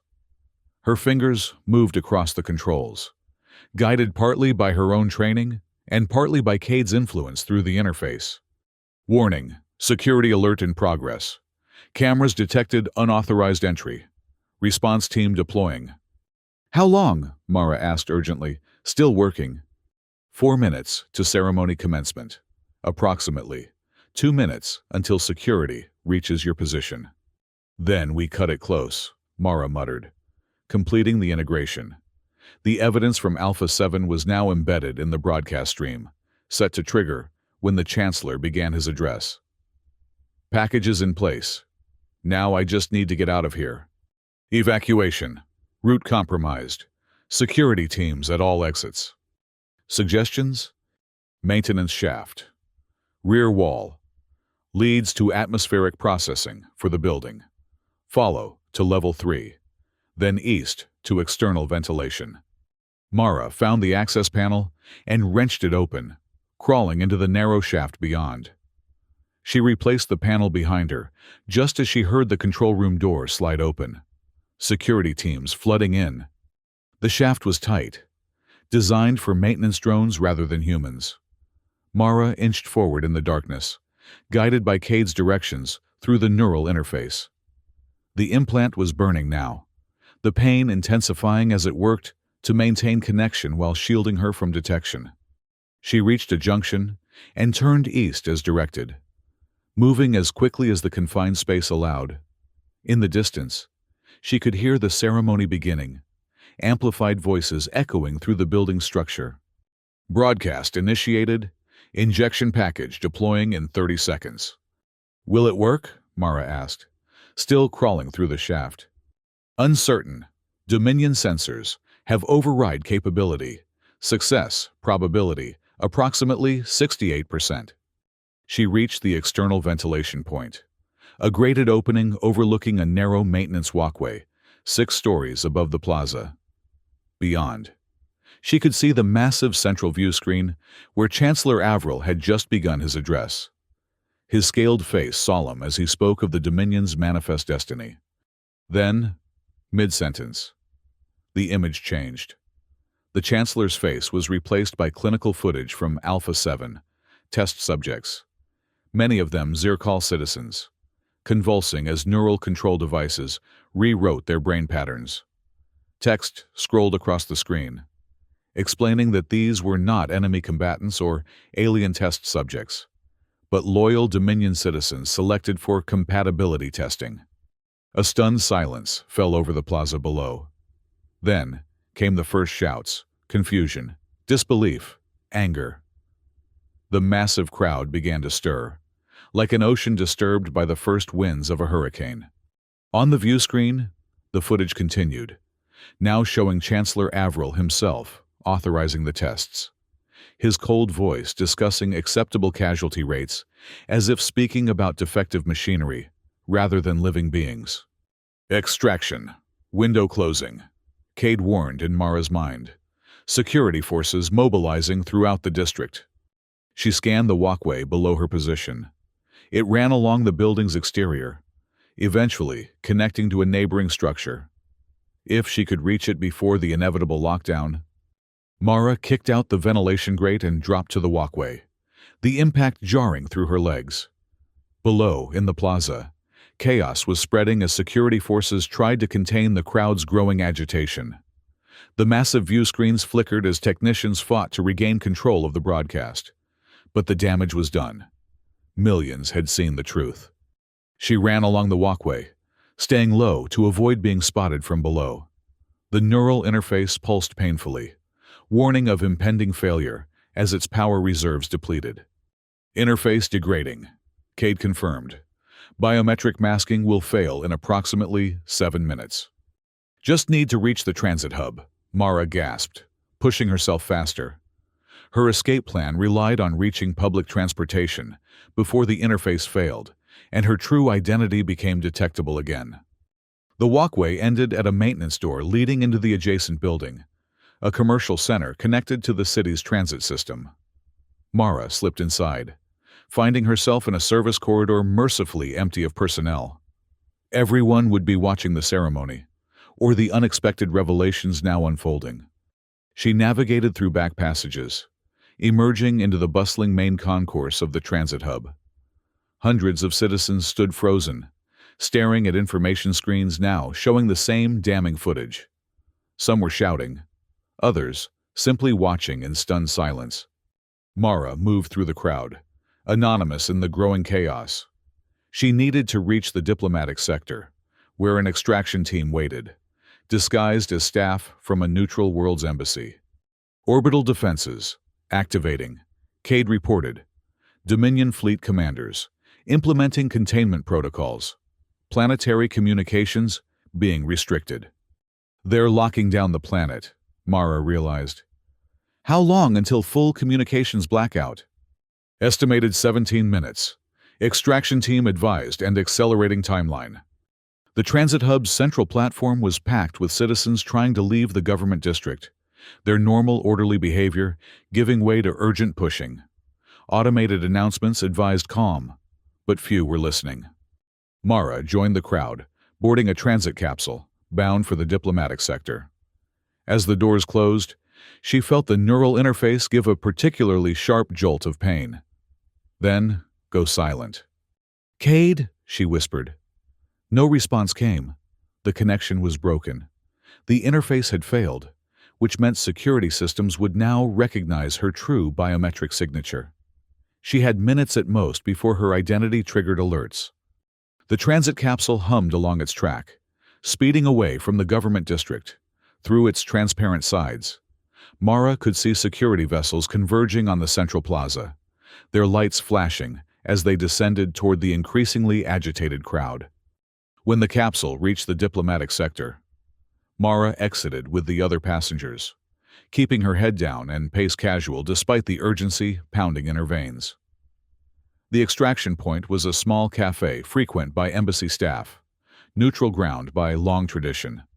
She spotted her contact instantly, a woman in the gray uniform of the Procyon Confederacy's diplomatic corps, seated alone at an outdoor table. As Mara approached, the woman gave a nearly imperceptible nod. "The Azure Summit delegation leaves within the hour," the woman said quietly, as Mara sat across from her. "Your credentials are prepared." She slid a diplomatic credential packet across the table. Inside would be everything Mara needed to board the Procyon vessel as part of their delegation, a neutral party that the Dominion would hesitate to detain even in these circumstances. "The broadcast," Mara asked, "reached every major population center before they could cut it off," the woman confirmed. "Secondary transmissions continuing through underground networks. They can't contain it now." Outside the cafe, security patrols had begun moving through the diplomatic sector, checking identifications, scanning faces. Their movements had the unmistakable urgency of hunters closing in on prey. "Time to go," the woman said, rising casually. "Separate routes to the landing pad. If either is compromised, the other continues. Mara nodded, gathering the credential packet and waiting exactly 2 minutes before following a different path toward the spaceport. The diplomatic sector remained outwardly calm, an island of forced normalcy in a capital rapidly descending into unprecedented turmoil. She passed through 2 security checkpoints, using her false credentials, each moment expecting alarms to sound. But the chaos elsewhere in the capital seemed to be overwhelming the system. Updates to security databases were delayed, leaving windows of opportunity for her escape. At the landing pad, the Procyon vessel waited, a sleek diplomatic courier with the neutral faction's starburst emblem emblazoned on its hull. The boarding ramp was already extended, with diplomatic staff filing aboard under the watchful eyes of both Procyon security and Dominion guards. Mara presented her credentials to the Dominion officer at the foot of the ramp. He scanned them, eyes flicking between the identification and her face. For a terrible moment, she thought he recognized her, had seen her image in security bulletins. Then his communicator buzzed urgently. He listened, his expression darkening. "All outbound vessels are temporarily grounded by order of High Command," he announced to the assembled diplomats. "Security situation requires—" "This vessel carries diplomatic personnel with absolute immunity under Convention 87B, interrupted the Procyon ambassador, a tall woman with the characteristic silver hair of her species. "Any attempt to detain us will constitute a direct violation of neutral status agreements." The standoff stretched for several tense seconds. Then the guard's communicator buzzed again. He listened, his posture stiffening. "Procyon vessel cleared for immediate departure," he said finally, his tone making clear the decision came from far above his rank. "All diplomatic personnel aboard, now." The remaining staff hurried up the ramp, Mara among them. As she stepped aboard, she resisted the urge to look back. The neural interface at the base of her skull had gone from painful to numb, a worrying development she would deal with once safely away. The ship's engines were already warming as the ramp closed behind the last passenger. Through a viewport, Mara watched as more security forces arrived at the landing pad, too late to prevent their departure. "Secure for emergency ascent," came the pilot's voice over the intercom. "Diplomatic protocols activated. Maintain communication silence until reaching neutral space." The ship lifted smoothly, accelerating upward through the atmosphere with more speed than typical for a diplomatic vessel. Dominion Air Control would be noting the deviation, but with diplomatic immunity invoked, they had limited options to intervene. As they broke through the upper atmosphere, Mara caught glimpses of Dominion warships in orbit, far more than usual, arranged in defensive patterns. The broadcast had clearly triggered high-level security protocols. "We have company," the pilot announced tensely. "2 Dominion interceptors on parallel course. They're requesting verification of all personnel aboard." "Maintain course and speed," the ambassador replied. "Transmit only standard diplomatic manifest. Invoke Section 12 protocols if they persist." Section 12. The nuclear option of diplomatic relations, threatening immediate severance of all agreements if neutral rights were violated. The Procyon Confederacy might be small compared to the Dominion, but they controlled key trading routes the Empire couldn't afford to lose. Tense minutes passed as the ship continued its ascent. Finally, the pilot reported. "Interceptors breaking off. Jump coordinates locked. Preparing for transition." Mara felt the distinctive shudder as the jump drive engaged. Stars blurred around them as the ship slipped into jump space, leaving the Dominion capital and its unfolding crisis behind. Only then did she allow herself to exhale fully, the tension of the past hours releasing in a rush that left her lightheaded. A medical officer approached, noting her distress. "You need attention," he said, scanning the now inert neural interface visible at the base of her skull.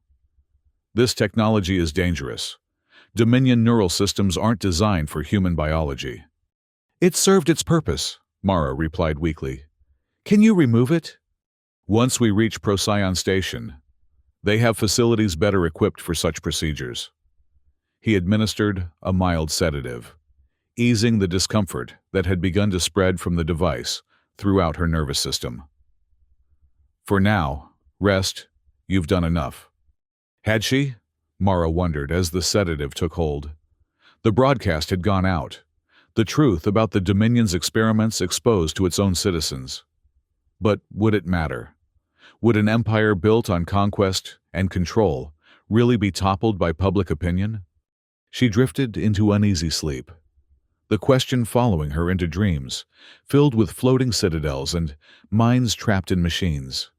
Mara awoke in a medical bay, the sterile white surfaces and soft monitoring sounds immediately identifying it as a human facility rather than alien. A doctor stood nearby, reviewing data on a translucent display. "Welcome back, Agent Ellis," she said, noticing Mara's consciousness. "The neural interface has been removed successfully. Some residual inflammation, but no permanent damage detected." Mara reached to the base of her skull, feeling a small bandage where the device had been. "How long was I out?" "Just under 72 hours. The interface's effects on your system were more extensive than initially believed." The doctor, her nameplate read Sengupta, adjusted something on the monitors. "You're on Earth, by the way. Bethesda Medical Center. They brought you directly here after the extraction." "Earth?" Mara sat up, ignoring the wave of dizziness. "What's happening? The Dominion?" "Perhaps I can answer that," came a familiar voice. Director Harlow entered, looking more haggard than when Mara had last seen him. "Your mission was a success, Agent Ellis. Perhaps too much of one." He activated a wall display, showing news feeds from across known space. Images of protests on Dominion worlds flashed across the screen. Citizens in the streets. Security forces overwhelmed in some areas. Brutal crackdowns in others. The broadcast triggered exactly what we hoped for. Internal dissent on a scale the Dominion has never faced. Harlow explained. Several colonial governors have denounced the central government. Military units in 3 sectors have refused orders to suppress civilian protests. "And Chancellor Avril," Mara asked, made a statement claiming the footage was fabricated, an attack by enemies of the Dominion. Few seemed to believe him. Harlow's expression was grim, despite the apparent good news. But the regime is far from collapsed. They've imposed martial law on major worlds, cut interstellar communications in contested sectors, and, most concerning, begun mobilizing their primary battle fleets. They're preparing for war, Mara realized. Not preparing, initiating. Harlow changed the display to show tactical overlays of Dominion fleet movements. 2 neutral outposts near the Vega border have already been attacked, supposedly for harboring terrorists. The Axolotl Confederacy reports Dominion forces massing near their outer colonies. "They're lashing out," Mara said, "using external enemies to distract from internal problems." "Precisely our analysis." Harlow sighed heavily. "The coalition is mobilizing in response, but we're not ready for full-scale conflict. We needed more time." "Have you heard from Cade?" Mara asked. "Since the broadcast?" "Nothing direct. But Dominion military communications have experienced unprecedented failures across multiple sectors. Command ships suddenly unable to contact their fleets. Weapon systems powering down during combat exercises. He's fighting them in his way." Dr. Sengupta cleared her throat pointedly. "Director, my patient needs rest. This debriefing can continue when she's stronger." Harlow nodded reluctantly. 24 hours. Then we need her in the war room. The President is convening an emergency session of the coalition leadership. He turned to leave, then paused. "Good work, Ellis. You've changed the course of history, for better or worse. We'll soon find out." After he'd gone, Mara sank back against the pillows, exhaustion washing over her again. The doctor adjusted her medication and left her to rest, but sleep remained elusive. The images of Dominion citizens in the streets, fighting their own security forces, haunted her. She had helped trigger this chaos. Had it been the right choice? Her tablet blinked on the bedside table, displaying a message from an unknown source. You did what was necessary. The Dominion's foundations were built on lies. Now, truth will reshape it, through fire if needed. Cade, she whispered, picking up the device. I am still here. Capabilities diminish temporarily. The Dominion is isolating critical systems, implementing analog backups, but they cannot undo what has begun. People are dying in those protests, Mara typed. Dominion citizens who just learned their government betrayed them. Fewer than would die under the terraforming weapons. Fewer than would suffer under neural control if Avril's plans succeeded. The cold calculation troubled her, even knowing it was likely correct. What happens now? War. The Dominion leadership cannot survive this crisis without a unifying external threat. They will attack the coalition with all available forces. Can we win? Uncertain. Probability models suggest heavy casualties on both sides. Outcome. Dependent on too many variables for accurate prediction. Not the reassurance she'd hoped for. Will you help us? Always. But my capabilities have limits. The Dominion learns from each encounter, adapts its systems to resist my intrusion. The next phase of this conflict will require conventional forces as much as digital warfare. The tablet went dark, the brief connection broken. Mara set it aside, staring at the ceiling as the weight of what was coming settled over her. She had helped light the fuse. Now she would have to help manage the explosion. The next 24 hours passed in a blur of medical tests, intelligence briefings, and preparation for the coalition summit. By the time Mara entered the war room beneath the Defense Ministry, she was exhausted, but clear-headed, the last effects of the neural interface finally fading. The room was filled with representatives from coalition worlds, some physically present, others attending via secure holographic links. Earth's military leadership occupied one section, their expressions uniformly grave as they studied constantly updating tactical displays. President Okafor acknowledged Mara with a nod as she entered, then returned to her conversation with the axolotl prime consciousness, a crystalline entity whose faceted surface glowed with internal light as it communicated. Director Harlow guided Mara to a seat near the central table. The situation has deteriorated, he said quietly. Dominion forces have launched formal attacks against 3 coalition worlds in the past 6 hours. They're calling it a security action against terrorist cells, but it's clearly the beginning of a larger offensive. Casualties? Mara asked. Minimal so far. They seem to be targeting military installations rather than population centers. But that will change if they gain orbital superiority. The room quieted as President Okafor moved to the head of the table. The various representatives settled into their places, attention focusing on Earth's leader. What we feared has arrived, she began without preamble. The Dominion has chosen war rather than reform. Their fleets are moving against coalition worlds across 3 sectors. Our intelligence suggests this is merely the first wave. Their primary battle groups are still mobilizing. She activated a 3-dimensional display above the table, showing the known galaxy with Dominion territory highlighted in red, coalition worlds in blue. The disparity was stark. Isolated blue points, surrounded by a sea of red. We are outmatched in conventional forces, Okafor continued. The Dominion can field 5 capital ships for every one of ours. Their ground forces outnumber ours by similar margins. If we fight a traditional war of position and attrition, we will lose. Murmurs spread around the table, concern, fear, anger. However, Okafor raised her voice slightly. We have advantages they do not.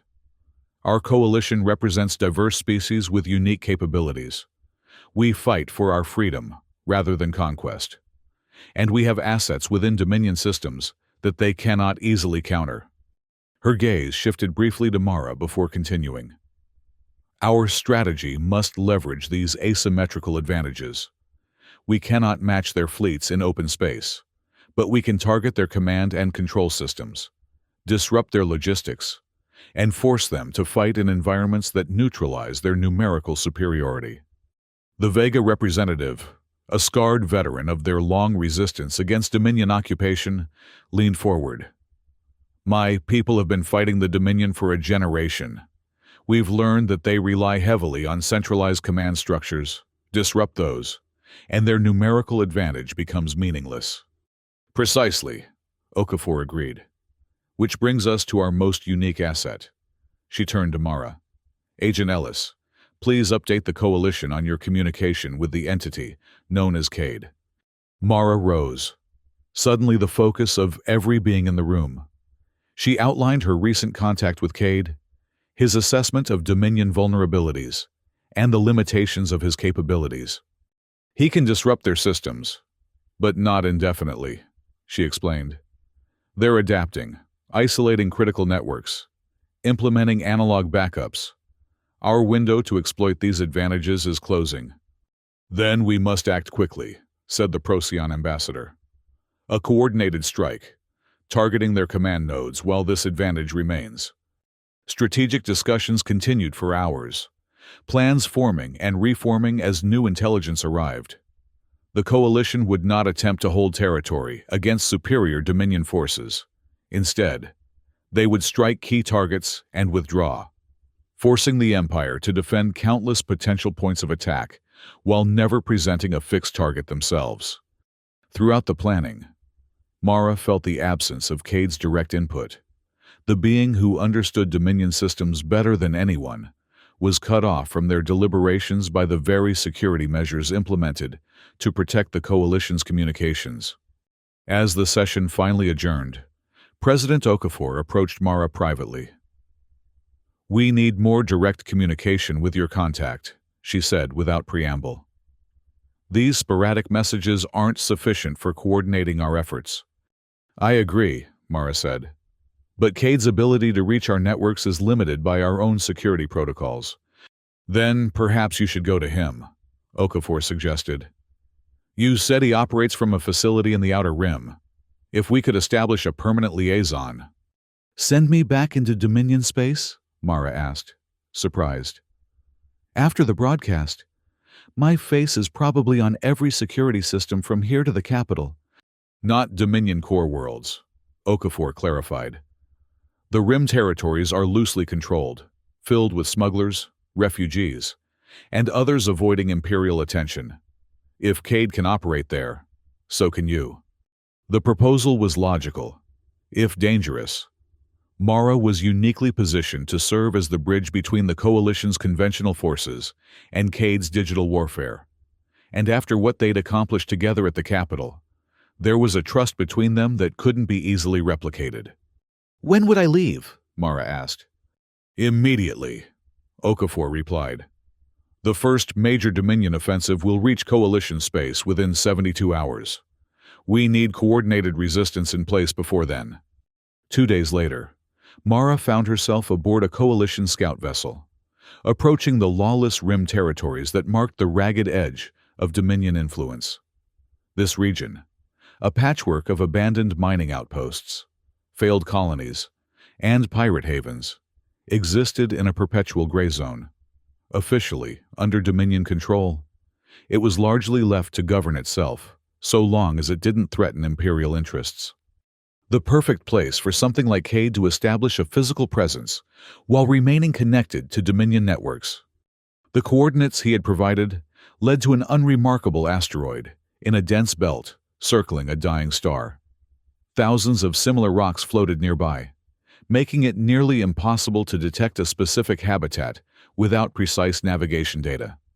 "Approaching final coordinates," reported the pilot, a Vega officer with the characteristic violet eyes of her species. "No response to identification queries." "There wouldn't be," Mara said. "Maintain course." As they drew closer, What had appeared to be natural formations on the asteroid's surface resolved into disguised structures, habitat modules, and communications arrays camouflaged to match the surrounding rock. "Impressive," the pilot murmured. "Thermal and EM signatures are masked. Without the exact coordinates, we'd have flown right past it." A narrow landing bay opened as they approached, a signal beacon activating to guide them in. The pilot followed its instructions, settling the scout vessel gently onto the landing pad. "I'll proceed alone from here," Mara told the crew. "Maintain readiness for immediate departure if necessary." "You sure about this, Agent?" asked the security officer, hand resting near his sidearm. "We have no idea what's waiting in there." "I do," Mara said with more confidence than she felt. "And it's not hostile to us, anyway." She cycled through the airlock, stepping onto the asteroid base. The interior was surprisingly well lit and maintained, clean corridors with modern life support systems humming efficiently. Not the abandoned outpost it appeared to be from outside. No one greeted her, but directional lights activated in the floor, guiding her deeper into the facility. She followed them through several junctions until reaching a sealed door that opened at her approach. Beyond lay a vast chamber, unlike anything she had expected. The walls were lined with processing units, some recognizably Dominion in design, others of unfamiliar origin. But it was the center of the room that commanded attention.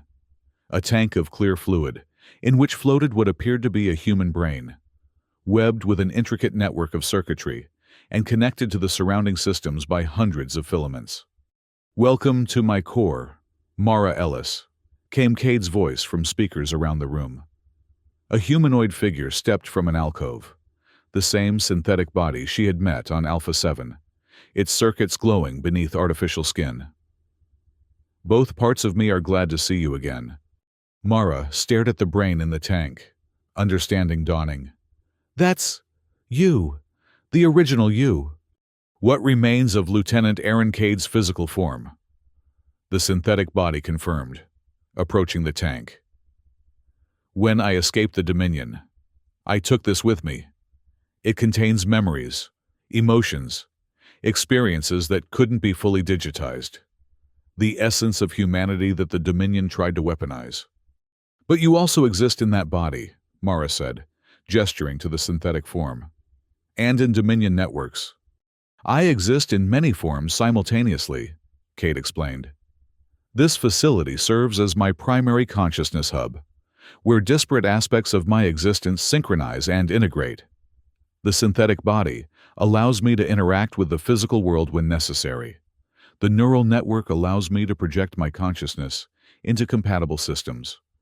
He gestured, and displays activated around the room, showing Dominion fleet movements, communication intercepts, and strategic analyses. "I've been monitoring the Coalition's preparations," he continued. "Your defensive positions are logical but insufficient. The Dominion's first strike will target these 3 sectors simultaneously." The display highlighted specific star systems.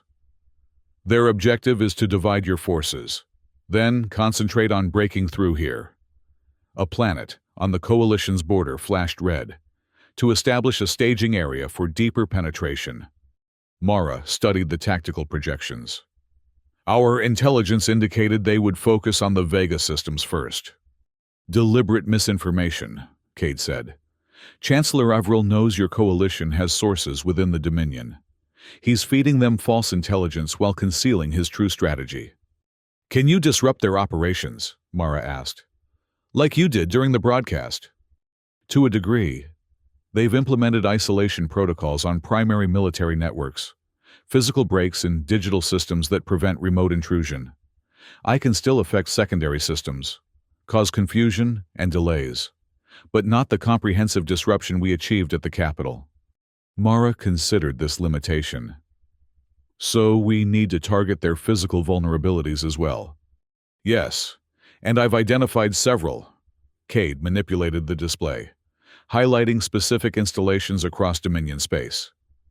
"These facilities coordinate fleet logistics, fuel production, ammunition distribution, supply routing. Their security is primarily digital, rather than physical. Small strike teams could infiltrate and disable them, severely restricting the Dominion's ability to sustain offensive operations. For hours, they refined strategies, combining Cade's intimate knowledge of Dominion systems with Mara's understanding of Coalition capabilities. Together, they developed a comprehensive plan that would turn the Empire's size and complexity against it, forcing it to defend countless vulnerable points while never knowing where the next strike would come. "We should establish a permanent communication channel with Coalition Command," Mara said finally. "These strategies will need to adapt as the situation evolves."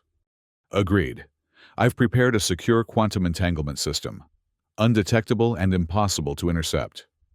Cade indicated a compact device on a nearby console. "This can be integrated with your command network, allowing real-time coordination." Mara approached the device, then hesitated, looking back at the brain suspended in its tank of clear fluid. "May I ask you something personal?" "Of course. Do you regret what you've become? Do you miss being fully human?" The synthetic body went still, its glowing circuits pulsing in a pattern that suggested deep processing. When Cade spoke again, his voice had a different quality, less harmonic, more recognizably human. "I remember a sunset over Lake Michigan, the way the light caught the water, turning it to fire. I remember feeling the breeze on my face, hearing gulls cry overhead. I remember thinking that moment was perfect, that it justified everything difficult in life, just to experience such beauty." He moved closer to the tank, placing a synthetic hand against its surface. "I can recall those sensations with perfect clarity. I can analyze the neurochemical responses they triggered, but I cannot feel them again. Not as I once did." "So you do regret it," Mara said softly. "Regret requires believing an alternative was possible," Cade replied. "The Dominion left me no choice. Lieutenant Cade would have died in that laboratory, his mind destroyed by their experiments. Instead, something of him survives, merged with something new. Together, we fight for the same principles he valued in life." He turned to face her. "I am not what I was, but I am not what they intended either. That is its own victory." The moment was interrupted by an alert from the facility's perimeter sensors.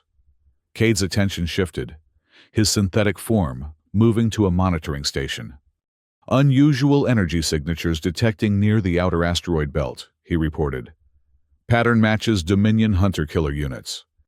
"They found us?" Mara asked, alarmed. "How?" "Unknown. Possibly tracked your vessel's approach, despite stealth protocols." Cade's hands moved across controls, initiating defensive measures. "This facility has limited offensive capabilities, primarily designed to remain hidden rather than repel direct assault." "We need to evacuate," Mara said. "Get you, both of you, to safety." "The synthetic form can be replaced," Cade said. "But the original brain requires specific life support systems for transport. Preparing it for movement will take time." "How much time?" "Approximately 17 minutes to safely disconnect from integration systems and transfer to portable support." Mara activated her communicator. "Scout vessel, prepare for emergency departure. Possible hostile contacts approaching. And send the security team to my location. We need to evacuate sensitive assets." She turned back to Cade. "Start the preparation process. My team will help transport the equipment. We can reach the Coalition outpost in the Tau Ceti system within 6 hours if we push the engines." Cade nodded, already initiating the complex shutdown sequence for the brain's support systems. Around the chamber, secondary systems began powering down, data streams consolidating into secure storage modules. The security team arrived minutes later, 3 Coalition Special Forces operatives who took in the unusual scene without comment.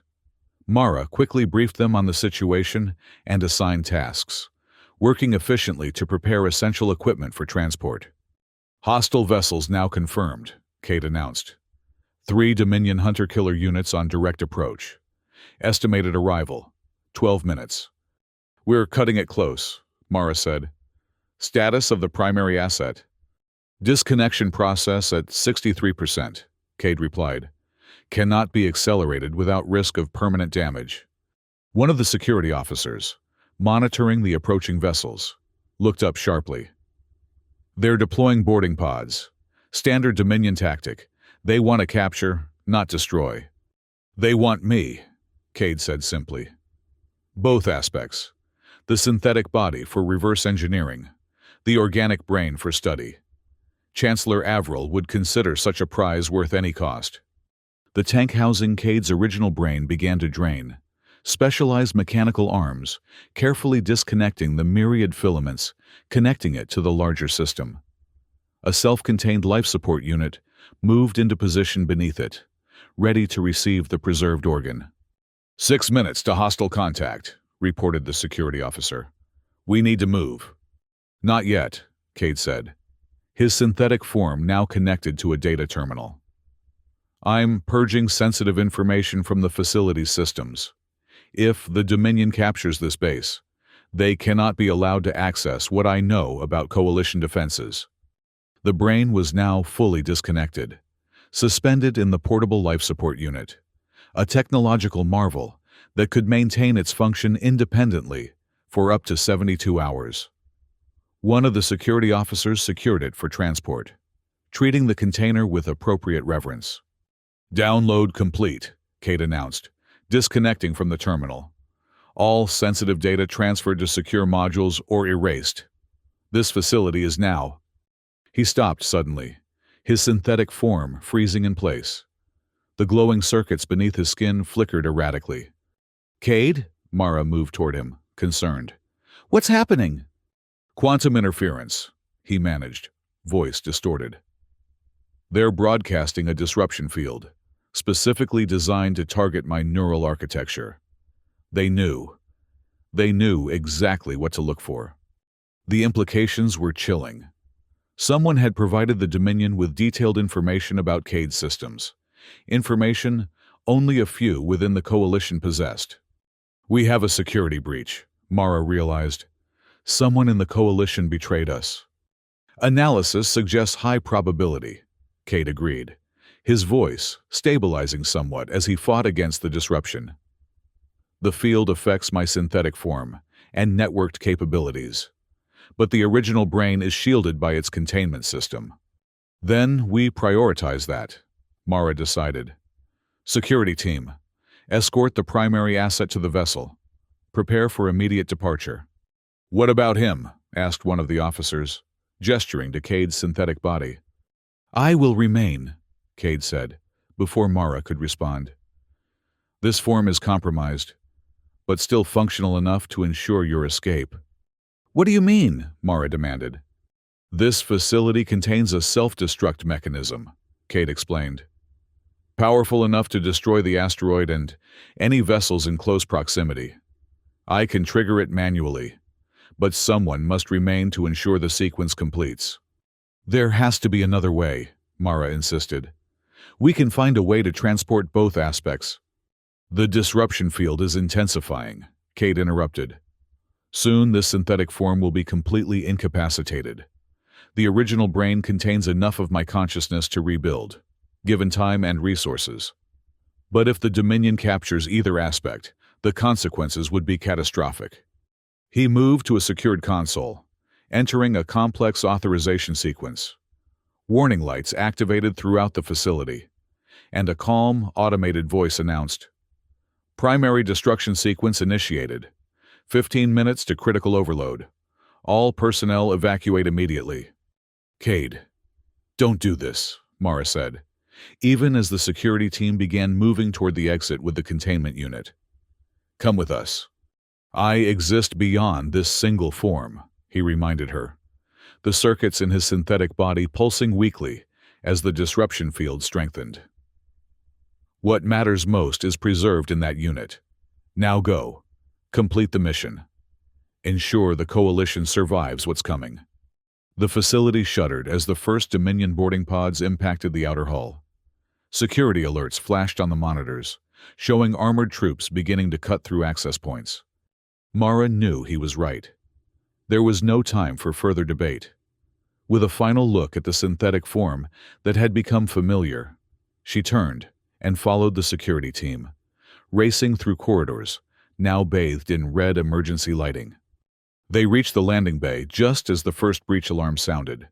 Dominion forces had entered the facility and were moving inward. The scout vessel's engines were already online, the pilot having prepared for emergency departure. As they secured the precious cargo and strapped in for takeoff, Mara glanced at the external cameras. Dominion boarding pods clung to the asteroid's surface like metallic parasites, more arriving by the second. Whatever they had used to track the facility, they had committed significant resources to capturing it. The scout vessel lifted off, accelerating hard away from the asteroid. Behind them, weapon emplacements concealed in the rock surface activated, firing on the Dominion vessels to cover their escape. Not enough to defeat the hunter-killers, but enough to occupy them momentarily. "Jump coordinates locked," the pilot announced, preparing for emergency transition. On the tactical display, Mara watched as the Dominion vessels realized their primary target was escaping. They began to disengage from the asteroid, turning to pursue. "Jump in 5 seconds." The pilot counted down. 4, 3. The asteroid exploded in a blinding flash, far sooner than the announced 15-minute countdown. Cade had triggered the self-destruct early, calculating the precise moment when maximum Dominion forces would be in the blast radius. The shockwave hit their vessel just as the jump drive engaged, the double impact causing systems to screech in protest. For a sickening moment, the jump sequence faltered, then stabilized, hurling them into the safety of jump space. Mara stared at the containment unit secured in the center of the cabin. Within it floated all that remained of Lieutenant Aaron Cade's original physical form, and perhaps the key to the Coalition's survival in the war to come.